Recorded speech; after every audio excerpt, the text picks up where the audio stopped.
Hi எல்லாரும் எப்படி இருக்கீங்க? நான் நல்லா இருக்கேங்க.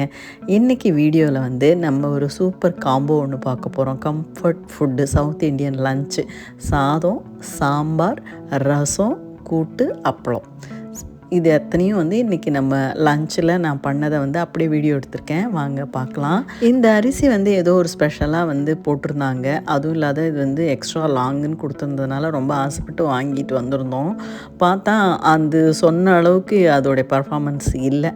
சரி, ஓகே, வாங்கியாச்சு. இந்த வீக் வந்து இதை வச்சு தான் ஓட்டணும் அப்படின்னு சொல்லிட்டு நம்ம இங்கே வந்ததுலேருந்தே வந்து ஆஸ்திரேலியா வந்ததுலேருந்தே பாஸ்மதி ரைஸ் தான் வந்து லஞ்சுக்கு சாப்பிட்றது. யூஸ்வலாக கோல்ஸில் வந்து இண்டியன் பாஸ்மதி ரைஸ்னு ஒன்று இருக்கும், ரொம்ப மெலீஸாக இருக்கும். சாம்பாருக்கு பருப்பு வந்து நான் ஒரு 15 மினிட்ஸ் மினிமம் அதுக்கு முன்னாடியே நான் ஊற வச்சுருவேன். நல்லா கழுவிட்டே ஊற வச்சுருவோம் குக்கரில். பார்த்திங்கன்னா ஒரு ஸ்பூன் நெய் போட்டு அந்த ஸ்பூனையும் அது உள்ளேயே வச்சுட்டேன்.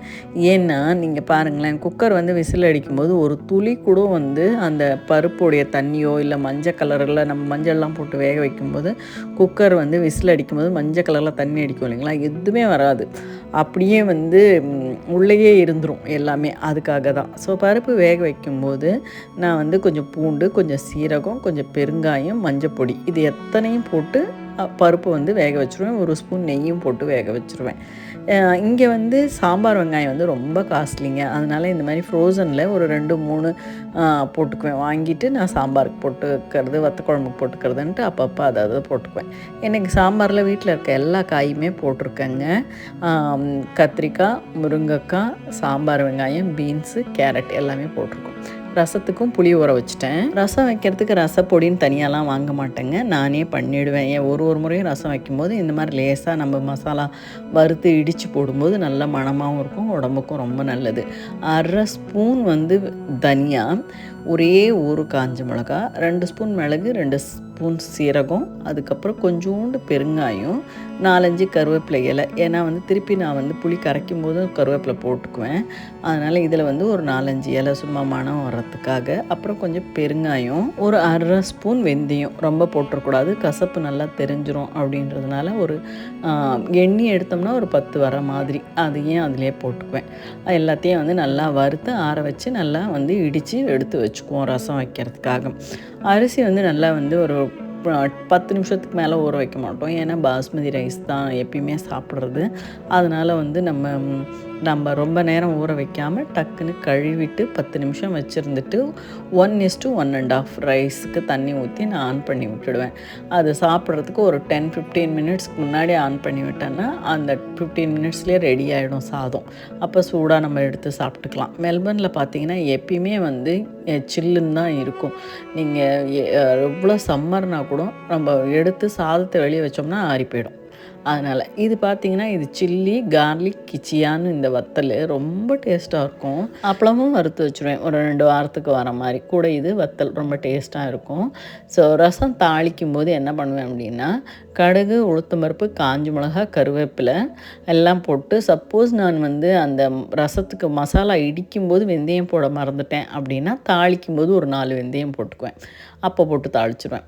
எல்லாம் போட்டுட்டு தண்ணியில் வந்து நல்லா கையால் கசக்கி புளி, மஞ்சள் தூள், தக்காளி 3த்தையும் வந்து கையால் நல்லா கசக்கி புழிஞ்சு அதுக்கப்புறம் அதுக்கு தேவையான அளவு உப்பும் போட்டுட்டு அதுக்கப்புறம் தான் தாளிப்பேன்.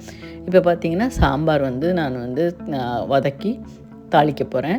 எண்ணெய் ஊற்றிட்டு வெங்காயம், அதுக்கப்புறம் வந்து தக்காளி, அதுக்கப்புறம் நான் வச்சுருக்க காய் எல்லாம் 1 by 1 போட்டு நல்லா வதக்கிட்டு அதுக்கப்புறம் கொஞ்சமாக புளி விட்டு உப்பு போட்டு மஞ்சத்தூள் போட்டு குழம்பு பொடின்னு நாங்கள் அரைச்சி வச்சுருப்போம்.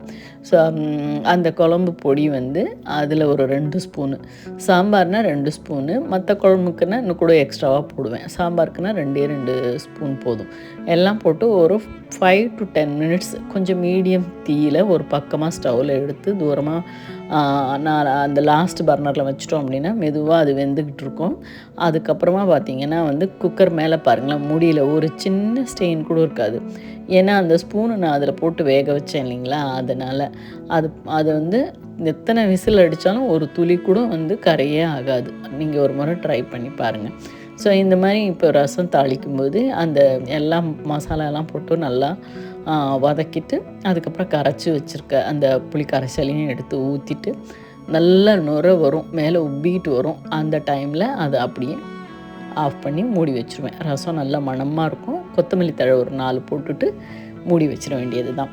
இப்போ கூட்டுக்கு வந்து சிறுபருப்பு, புடலங்காய், மஞ்சத்தூள், உப்பு இதையும் வந்து இதே மாதிரி போட்டு தண்ணி மினிமமாக தண்ணி விட்டு நல்லா சின்ன தீயில் அப்படியே தூக்கி தூரமாக வச்சுருவேன். இதுக்கு ஒரு மசாலா இடிச்சுக்குவோம். அரிசி கழுவுன தண்ணி, பருப்பு கழுவுன தண்ணி எல்லாம் ஒரு ப்ளூ கலரில் ஒரு பிளாஸ்டிக் கண்டெய்னரில் எடுத்து என் தோட்டத்தில் இருக்க செடிக்கு ஊற்றிடுவேங்க. ஸோ கூட்டுக்கு ஒரு மசாலா ஃபஸ்ட்டு நம்ம இடிச்சுக்குவோம். என்னென்னா வந்து தேங்காய், ஒரே ஒரு பூண்டு பல், பச்சை மிளகா, ஒன்று பச்சை மிளகா, அதுக்கப்புறம் சீரகம், அதுக்கப்புறம் கொத்தமல்லி கட்டை இருக்குது இல்லைங்களா, அது இல்லைன்னா 2-3 கொத்தமல்லி இலை. இதை பார்த்து நல்லா வந்து இடித்து வச்சுட்டோம் அப்படின்னு சொன்னால் அந்த புடலங்காயும் பருப்பும் வெந்ததுக்கப்புறம் கடுகு, உளுத்தம் பருப்பு, கருவேப்பிலை போட்டு தாளிச்சிட்டு இந்த அரைச்சி வச்சுருக்கோம் இல்லைங்களா, அதையும் போட்டு அந்த புடலங்காய் பருப்பையும் போட்டு நல்லா கிளறிட்டு கொத்தமல்லி தழை போட்டு இறக்கிட வேண்டியது தான். அவ்வளோதாங்க அது கூட்டு. அடுத்தது சாம்பாருக்கு ஒரு தாளிப்பு, கடுகு, உளுத்தம்பருப்பு, சீரகம், கொஞ்சம் கருவேப்பிலை எல்லாம் போட்டு ஏற்கனவே கொஞ்சம் கொத்தமல்லி தழை தூவி சாம்பார் மேலே அதை தாளித்து கொட்டிட வேண்டியது தாங்க. சாம்பார் நல்லா மணமாக ரெடி ஆயிடுச்சு. சாதம், சாம்பார் விட்டுட்டு ஒரு ஸ்பூன் நெய், அதுக்கப்புறம் புடலங்காய் கூட்டு, அதுக்கப்புறமா அப்பளம், இது அத்தனையும் வச்சு இன்றைக்கி லஞ்சு ரெடியாக நல்லா சாப்பிட்டாச்சு. ஆஸ்திரேலியாவில் பார்த்திங்கன்னா நம்ம கிச்சன் வந்து நம்ம பில்டர் வந்து ரெடி பண்ணும்போதே நமக்கு வந்து டிஷ்வாஷர் வந்து அவங்களே வந்து வச்சு கொடுத்துருவாங்க. ஆனாலும் நம்ம இது வரைக்கும் டிஷ்வாஷர் யூஸ் பண்ணுறதே கிடையாது, கையிலே வாஷ் பண்ணிடுறது தான். உங்களுக்கு இந்த வீடியோ பிடிச்சிருந்தா கட்டாயம் ஒரு லைக் கொடுங்க, கமெண்ட் பண்ணுங்கள். நம்ம ஹவுஸ் ஒய்ஃபுங்க வேறு யாருக்காவது இந்த மாதிரி வீடியோஸ் வந்து பிடிக்கும் அப்படின்னு அவங்களுக்கு ஷேர் பண்ணுங்கள். ஆஸ்திரேலியாவில் தமிழ் பெண்களுடைய ஹவுஸ் ஒய்ஃப் லைஃப் எப்படி இருக்குது அப்படின்ற மாதிரி தெரிஞ்சுக்கணும் நினச்சிங்கன்னா கட்டாயம் என்னை ஃபாலோ பண்ணிக்கோங்க. நம்ம சேனலை வந்து சப்ஸ்கிரைப் பண்ணிக்கோங்க. நீங்கள் ஒரு லைக், ஒரு கமெண்ட் கொடுக்கறது எனக்கு ரொம்ப மோட்டிவேஷனாக இருக்கும். உங்களுக்கு என்கிட்ட ஏதாவது கேட்கணுன்னு தோணுச்சுன்னா நீங்கள் அதை வந்து கமெண்ட்ஸாக சொல்லுங்கள். கட்டாயம் அதை பற்றின வீடியோ போடுறேன், இல்லைன்னா உங்களுக்கு கமெண்ட்ஸுக்கு கட்டாயம் நான் ரிப்ளை பண்ணுறேங்க. ஸோ நம்ம வீட்டில் எப்பயும் வந்து சவுத் இண்டியன் ஃபுட்டு தான். எப்பயாவது ஒரு முறை ரொம்ப ரேராக தான் வந்து இந்த பர்கர், பீஸா அதெல்லாம் வீக்கெண்டானால் பசங்கள்லாம் சாப்பிடுவாங்க. நாங்களும் வந்து எப்பயாவது ரொம்ப ரேராக வீக்கெண்டில் வெளியே போனால் வாங்குவோம்.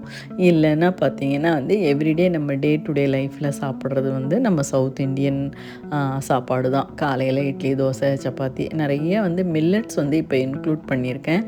அதனால் நிறைய மில்லட்ஸ் ரெசிபி வந்து நாங்கள் ஆஸ்திரேலியாவில் எங்கே கிடைக்குதுன்னு பார்த்து வாங்கி நாங்கள் செய்கிறோம்.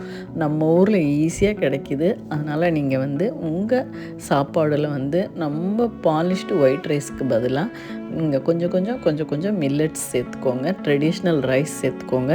நாங்கள் இங்கே அந்த மாதிரி எல்லாத்தையும் வாங்கி அதையும் வந்து சமைச்சு அதை சாப்பிட்றோம். அந்த வீடியோஸும் நான் போஸ்ட் பண்ணிக்கிட்டு தான் இருக்கேன். எனக்கு வந்து கொஞ்சம் இன்சுலின் ரெசிஸ்டன்ஸ் இருந்தது, இப்போ ரொம்ப நார்மலாக இருக்குது. அது எப்படி வர வச்சேன் அப்படின்றத வந்து நீங்கள் என்னுடைய வீடியோஸ்லாம் ஃபாலோ பண்ணிக்கிட்டே வந்தீங்க அப்படின்னா ஈஸியாக உங்களுக்கே புரிஞ்சிடும். என்னுடைய HbA1c வந்து 7க்கு மேலே இருந்தது, அதை இப்போ 6க்கும் கீழே கொண்டு வந்துட்டேன். ஸோ அது எப்படின்னு பார்த்தீங்கன்னா என்னுடைய ஃபுட் ஹேபிட்ஸில் தான். ஸோ நீங்கள் வந்து என்னுடைய வீடியோஸை ஃபாலோ பண்ணிக்கோங்க. நான் ஒரு முறையும் வந்து எதெல்லாம் நான் வந்து உடம்புக்கு நல்லதுன்னு நான் செய்கிறேனோ அந்த ரெசிபிஸ் வந்து கட்டாயம் நம்ம வீடியோஸில் ஷேர் பண்ணுறேன். ஸோ நம்ம சேனலில் நான் எங்கெல்லாம் போகிறேன், என்னுடைய ட்ராவல் விலாக்ஸு, அதுக்கப்புறம் வந்து எங்கெல்லாம் என்னென்ன பொருளுங்க வாங்குகிறேன் அப்படின்ற ஷாப்பிங் விலாக்ஸு, அதுக்கப்புறம் வந்து என்னென்ன ட்ரெடிஷ்னல் ரைஸு, மில்லட்ஸ் யூஸ் பண்ணுறேன் அப்படின்றது, அந்த மாதிரியான வீடியோஸ் எல்லாமே வந்து நான் வந்து போஸ்ட் பண்ணுவேன். ஸோ உங்களுக்கு ரொம்ப யூஸ்ஃபுல்லாக இருக்கும். நம்ம ஊரில் எளிதாக கிடைக்கக்கூடிய பாரம்பரிய அரிசிகளும் இந்த சிறுதானியங்களையும் வச்சு எப்படியெல்லாம் ரொம்ப ஈஸியாக நீங்கள் வந்து சமையலில் யூஸ் பண்ண முடியுன்றதை நான் வீடியோஸாக பண்ணி நான் உங்களுக்கு எக்ஸ்பிளைன் பண்ணுறேன். ஸோ கட்டாயம் நீங்கள் வந்து லைக்கு, கமெண்ட்டு, ஷேர் பண்ணுங்கள். அப்படியே அந்த பெல் ஐக்கானை கிளிக் பண்ணிக்கோங்க. நான் எப்போல்லாம் வீடியோஸ் போஸ்ட் பண்ணுறேனோ உங்களுக்கு வரும்.